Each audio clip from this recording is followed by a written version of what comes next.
निकेतन high school class 7। हम geography का पहले क्लास में लेसन पढ़ रहे थे 6। तो हमने यहाँ तक पढ़ लिया था उष्ण कटिबंधीय सदाबहार वन, उष्ण कटिबंधीय पर्णपाती वन कि किस तरह से होते हैं। आज पढ़ेंगे हम शीतोष्ण सदाबहार वन। शीतोष्ण बहार वन जो होते हैं मध्याकाश के तटीय प्रदेशों में पाए जाते हैं। ठीक है, यह महाद्वीपों के पूर्वी किनारों पर पाए जाते हैं और इनके जो पेड़ होते हैं बाज और चीड़ जैसे दृढ़ और मुलायम दोनों प्रकार के पेड़ पाए जाते हैं। देखो ये दिखाई दे रहे हैं कि इस तरह से ये एक दूसरे से टच होकर होते हैं, शीतोष्ण सदाबहार वन होते हैं। उसके बाद पढ़ेंगे शीतोष्ण पर्णपाती वन।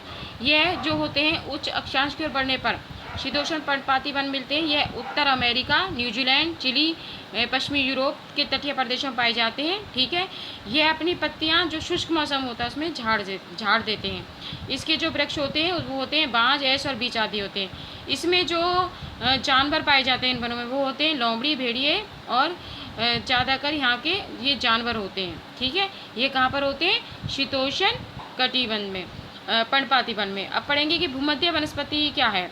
कि महाद्वीपों के पश्चिमी एवं दक्षिण पूर्व के किनारे भूमध्य सागरीय वनस्पतियाँ पाई जाती हैं। ठीक है, इसीलिए इसका नाम ये पड़ा। ये वनस्पति भूमध्य सागर के भारी जैसे संयुक्त राज्य अमेरिका, कैलिफोर्निया, दक्षिण अफ्रीका, पश्चिमी आदि देशों, ऑस्ट्रेलिया में पाई जाती है। इन प्रदेशों में गर्म शुष्क वर्षाली शीत ऋतु होती है। इन ऋतु में आमतौर पर कौन कौन से वो होते हैं वृक्ष होते हैं, जैसे अंजीर, जैतून और नींबू और के फल पाए जाते हैं। ठीक है, और यहाँ की वनस्पति को हटा दिया जाता है। कृषि करने की यहाँ की वनस्पति और वन्य जीवन कम होता है। उसके बाद आते हैं शंकुधारी वन, जो आपने पहाड़ी इलाकों में देखे होंगे। उत्तरी और ये इनकी जो लकड़ी होती है वो बिल्कुल तनाव जो होता है वो बिल्कुल छोटा होता है। और ये जो शंकुधारी वन पाए जाते हैं इन्हें टैगा भी कहा जाता है। यह अधिक ऊंचाई पर पाए जाते हैं। इनके वृक्षों को सलीमा हिमालय में की मात्रा में हिमालय में देखा जा सकता है। और इन वृक्षों के काष्ठ का उपयोग लुगदी बनाने के लिए किया जाता है। जो सामान्य अखबार का पेपर होता है ना, उसको बनाने के लिए किया जाता है। और जो इसका नरम काष्ठ जो होती है, इसकी लकड़ी जो होती है, उसको माचिस और पैकिंग के बक्से बनाए जाते हैं इनकी लकड़ियों से। और चीड़ और देवदार आदि इन वृक्षों के मुख्य पेड़ होते हैं। ठीक है, उसके बाद आते हैं घासतल। यह वन भूमध्य रेखा के किसी भी तरफ उग जाते हैं और भूमध्य रेखा के दोनों ओर से उष्णकटिबंधीय क्षेत्र तक फैले होते हैं। यहाँ वनस्पति मध्य वर्षा वाले क्षेत्र में होती है। काफ़ी घास होती है और 3-4 मीटर की ऊंचाई तक बढ़ जाती है। अफ्रीका के घासतल इसी प्रकार का सामान्य रूप से उष्णकटिबंधीय जेबरा, हिरन और तेंदुआ आदि जानवर पाए जाते हैं। ठीक है, यहाँ तक हो गया। अब पढ़ेंगे कि भाई शीतोष्ण घासतल। ये शीतोष्ण घासतल जो होता है अक्षांशीय क्षेत्रों के महाद्वीपों के भाग में पाए जाते हैं। कटीली झाड़ी वही आपके रेगिस्तान में पाई जाती है क्योंकि वहाँ बारिश कम होती है। और पश्चिमी किनारे पर पाई जाती है क्योंकि यहाँ पर गर्मी होती है और वर्षा के कारण वनस्पतियाँ कम होती हैं।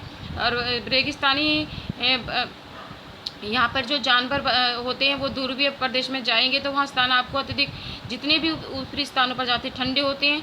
ठीक है, यहाँ काई लाइकेन झाड़ियाँ पाई जाती हैं जहाँ ध्रुवीय प्रदेश होते हैं। इसे टुंडा प्रकार की वनस्पति भी कहा जाता है। वनस्पति एशिया और उत्तरी अमेरिका में होती है। ठीक है, यहाँ के जो जानवर होते हैं उनका शरीर जो कहाँ पर होते हैं ध्रुवीय प्रदेशों में जहाँ ठंडा इलाका होता है, उनकी जो चमड़ी होती है वो थोड़ी मोटी होती है। क्यों होती है? क्योंकि वो क्या होते हैं कि अपनी उसको सर्दी को सहन कर लेते हैं।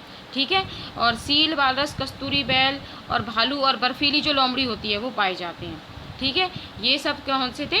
टुंडा वनस्पति कहाँ पाई जाती है और ध्रुवीय प्रदेशों में पाई जाती है। ठीक है, उसके बाद ये आपके क्वेश्चन आंसर हैं किसके हैं? अभ्यास के। और कुछ शॉर्ट क्वेश्चन जो मैं लिखवाऊंगी वो करने हैं और इनके बाद लिखने के बाद आपको साथ के साथ लर्न करने हैं क्योंकि इस महीने भी आपके यूनिट टेस्ट होंगे।